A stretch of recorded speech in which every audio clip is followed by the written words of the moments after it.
আবারও Ben Gurion সহ ইসরায়েলের ৩টি লক্ষ্যবস্তুতে ভয়াবহ হামলা চালিয়েছে ইয়েমেন। আরো বিস্তারিত জানিয়ে দিব। এদিকে সিরিয়ার ১৬০টি লক্ষ্যবস্তুতে হামলা চালিয়েছে ইসরায়েল।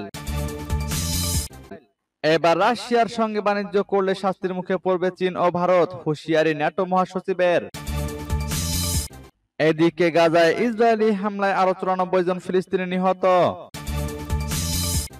আরো জানিয়ে দিব, এবার সংখ্যাগরিষ্ঠতা হারালো নেতানিয়াহু সরকার। এদিকে সিরিয়ায় সংঘর্ষে নিহত ৩৫০ জন ছাড়ালো। আবারও ইউক্রেনে রাতভর হামলা, ৪ শতাধিক ড্রোন ছুড়ল রাশিয়া। এবং সর্বশেষে জানিয়ে দিব, এদিকে পশ্চিমা দেশগুলোতে হামলার জন্য রাশিয়াকে প্রস্তুত থাকতে হবে বললেন মেদভেদেভ। শুনছিলেন সংবাদ শিরোনাম, এখন বিস্তারিত।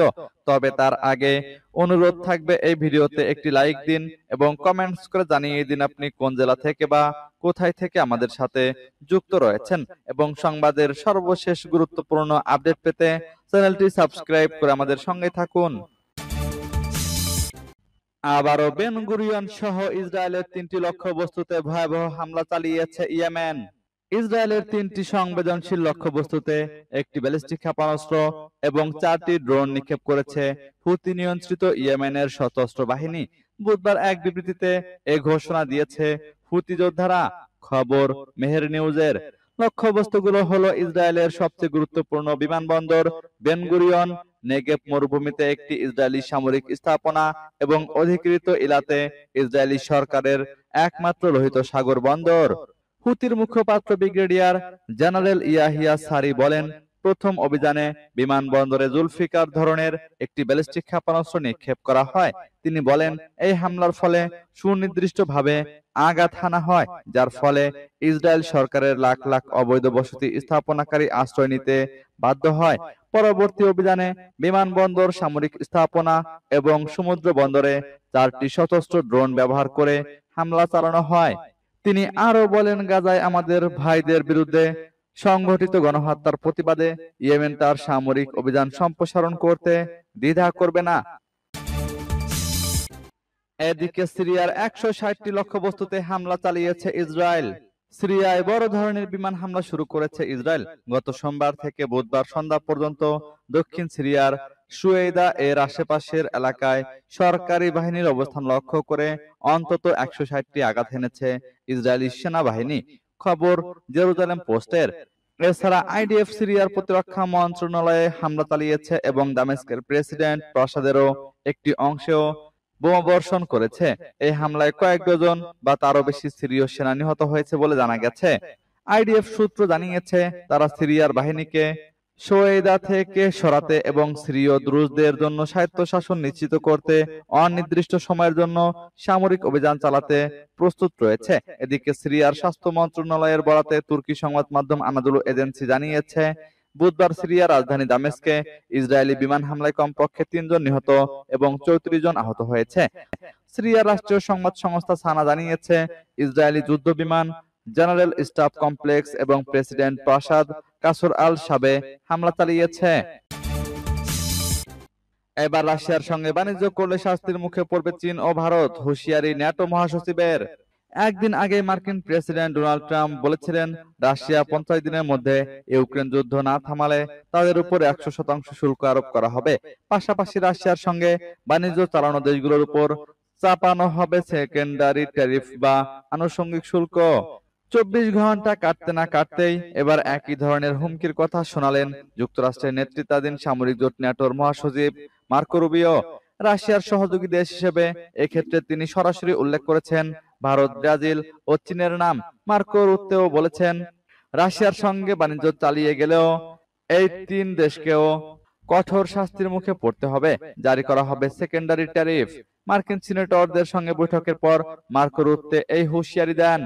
ভারতীয় সময় বুধবার ভোরে তিনি বলেন, আপনি যদি চীনের প্রেসিডেন্ট, ভারতের প্রধানমন্ত্রী কিংবা ব্রাজিলের প্রেসিডেন্ট হন এবং নিষেধ সত্ত্বেও রাশিয়ার সঙ্গে বাণিজ্য অব্যাহত রাখেন, তাদের কাছ থেকে অবিরাম তেল ও গ্যাস কিনতে থাকেন, তাহলে তার পরিণতি কি হতে পারে তা অনুমান করে নিন।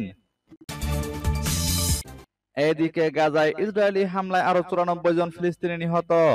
অবরুদ্ধ গাজা উপত্যকায় ইসরায়েলি বাহিনীর টানা হামলায় নিহতের সংখ্যা প্রতিদিনই বাড়ছে।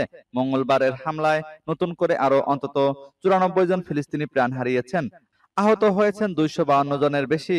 এই নিয়ে গত বছরের অক্টোবর থেকে শুরু হওয়া যুদ্ধের শুরু থেকে এখন পর্যন্ত নিহতের সংখ্যা প্রায় 58,600 জনে পৌঁছেছে। খবর আনাদুলুর। বুধবার এক বিবৃতিতে ফিলিস্তিনের স্বাস্থ্য মন্ত্রণালয় জানিয়েছে, গত 24 ঘন্টায় হাসপাতালগুলোতে নতুন করে 94 জনের মরদেহ আনা হয়েছে। এই সময়ে আহত হয়েছেন আরো 252 জন। এখন পর্যন্ত মোট আহতের সংখ্যা দাঁড়িয়েছে 1,39,607 জনে।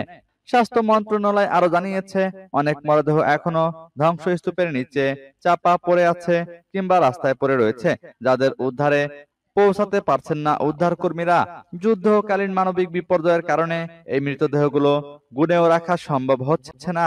এছাড়া মানবিক সহায়তা নিতে গিয়ে ইসরায়েলি বাহিনীর হামলায় গত 24 ঘন্টায় আরো 7 জন ফিলিস্তিনি নিহত হয়েছেন।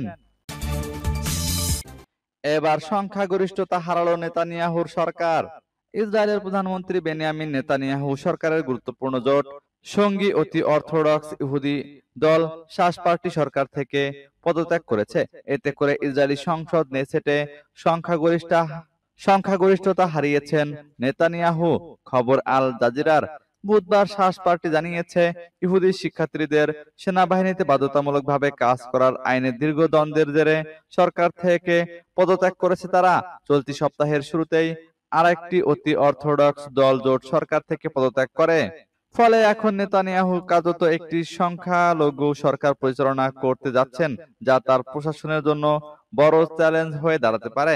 মূলত আবশ্যিক সামরিক সেবাকে কেন্দ্র করে দীর্ঘদিনের বিরোধের জের ধরেই শাস পার্টি সরকার ছাড়ার সিদ্ধান্ত নিয়েছে।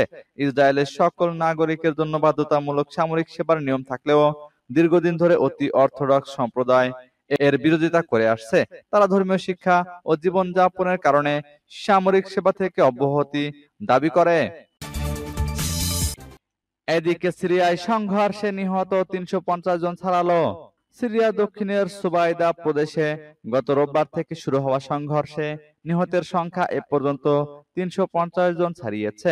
রাজধানী দামেস্ক থেকে Syrian observatory for human rights নামে যুক্তরাজ্য ভিত্তিক একটি যুদ্ধ পর্যবেক্ষক সংস্থার বরাত দিয়ে বৃহস্পতিবার এ তথ্য জানিয়েছে বার্তা সংস্থা এএফপি। এর আগে নিহতের সংখ্যা 300 বলে জানানো হয়েছিল।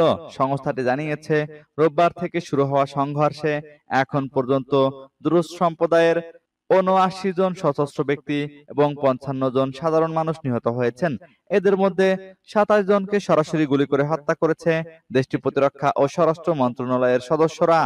এছাড়া সংঘর্ষে সিরীয় প্রতিরক্ষা ও স্বরাষ্ট্র মন্ত্রণালয়ের 189 জন সদস্য এবং 18 জন বেদুইন যোদ্ধাও প্রাণ হারিয়েছেন। যুক্তরাজ্য ভিত্তিক সংস্থাটি আরো জানিয়েছে, সুবাইদায় নিহতের মধ্যে একজন মিডিয়া কর্মীও রয়েছেন। তার নাম হাসান আল জাবি। সিরিয়ান সাংবাদিক ইউনিয়ন এক বিবৃতিতে জানিয়েছে, পেশাগত দায়িত্ব পালনের সময় অবৈধ সন্ত্রাসী গোষ্ঠীর গুলিতে তার মৃত্যু হয়। তবে আল জাবি কোন সংবাদ মাধ্যমে কাজ করতেন তা উল্লেখ করা হয়নি। আবারও ইউক্রেনের রাতভর হামলা, 4 শতাধিক ড্রোন ছুড়ল রাশিয়া। 4 শতাধিক ড্রোন দিয়ে ইউক্রেনে হামলা চালিয়েছে রাশিয়া। রুশ বাহিনীর এই হামলায় কেঁপে ওঠে ইউক্রেনের ক্রিবিরি, ভিনিৎসিয়া, ওডেসা ও খার্কিভ। এসব হামলায় অন্তত 2 জন নিহত এবং আরো 22 জন আহত হয়েছেন। জবাবে রাশিয়ায় পাল্টা হামলা চালিয়েছে ইউক্রেনীয় বাহিনী। এতে বেশ কয়েকজন হতাহত হয়েছে। ইউক্রেনীয় বিমান বাহিনীর বরাতে আল জাজিরার প্রতিবেদনে বলা হয়েছে, বুধবার রাতভর রাশিয়া 400টি ড্রোনের পাশাপাশি একটি ব্যালিস্টিক ক্ষেপণাস্ত্র ছড়েছে। উত্তর পূর্ব অঞ্চলীয় শহর খার্কিভ, কেন্দ্রীয় শহর কিবিলি, পশ্চিমে ভিনিৎসিয়া এবং দক্ষিণে ওডেসাকে লক্ষ্য করে এসব ড্রোন ছোড়া হয়। প্রতিবেদন মতে, হামলায় পূর্ব ইউক্রেনে দনেতস্কের ডোপ্রোপিলিয়ার একটি শপিং সেন্টার ও বাজারে বড় ধরনের বিস্ফোরণ ঘটে। এতে কমপক্ষে 2 জন নিহত ও আরো 22 জন আহত হন। বিস্ফোরণে ব্যাপক ক্ষয়ক্ষতি হয়েছে বলেও জানিয়েছেন দনেতস্ক গভর্নর ভাদিম ফিলাশকিন জানান, বুধবার স্থানীয় সময় বিকেল 5টা 20 মিনিটে 500 কেজি ওজনের একটি বোমা একটি ভবনে আঘাত হানে। এতে ভবনটি ব্যাপকভাবে ক্ষতিগ্রস্ত হয়। বিস্ফোরণের প্রভাব পড়েছে আশেপাশেও। অন্তত 8টি অ্যাপার্টমেন্ট ব্লক এবং 8টি গাড়ি ধ্বংস হয়ে গেছে। এদিকে পশ্চিমা দেশগুলোতে হামলার জন্য রাশিয়াকে প্রস্তুত থাকতে হবে বললেন মেদভেদেব। রাশিয়ার ন্যাটো বা ইউরোপে আক্রমণ করার কোনো পরিকল্পনা নেই, তবে যদি পশ্চিমারা ইউক্রেন যুদ্ধ আরো তীব্র করে তোলে তাহলে মস্কোর উচিত প্রতিক্রিয়া জানানো এবং প্রয়োজনে আগাম হামলা চালানো। বৃহস্পতিবার রাশিয়ার প্রাক্তন প্রেসিডেন্ট ও নিরাপত্তা পরিষদের ডেপুটি চেয়ারম্যান দিমিত্রি মেদভেদেব এমনটাই বলেছেন। রুশ বার্তা সংস্থা তাস নিউজের প্রতিবেদন অনুসারে মেদভেদেবের মন্তব্য ইঙ্গিত দেয় মার্কিন প্রেসিডেন্ট ডোনাল্ড ট্রাম্প 50 দিনের মধ্যে শান্তি চুক্তি দাবি করার পর ইউক্রেন নিয়ে পশ্চিমাদের সঙ্গে সংঘাত আরো তীব্র হতে দেখছে মস্কো। রয়টার্সের প্রতিবেদন বলছে মেদভেদেব ন্যাটো এবং পশ্চিমা ইউরোপীয়দের করা দাবি বারবার প্রত্যাখ্যান করেছেন যে রাশিয়া একদিন ন্যাটো জোটের কোনো সদস্যকে আক্রমণ করবে। তবে তিনি বলেন, পশ্চিমারা যদি আরো চাপ দেয় তবে রাশিয়াকে পূর্ণ প্রতিক্রিয়া জানাতে প্রস্তুত থাকতে হবে। মেদভেদেব বলেন, পশ্চিমা কর্মকর্তারা ইচ্ছাকৃতভাবে উত্তেজনা বাড়ানোর চেষ্টা করছেন। এই বিষয়ে পশ্চিমা রাজনীতিবিদদের বক্তব্য সম্পূর্ণ অর্থহীন, তবে আমাদের সেই অনুযায়ী পদক্ষেপ নিতে হবে, পূর্ণ প্রতিক্রিয়া জানাতে হবে এবং প্রয়োজনে আগাম হামলা চালাতে হবে।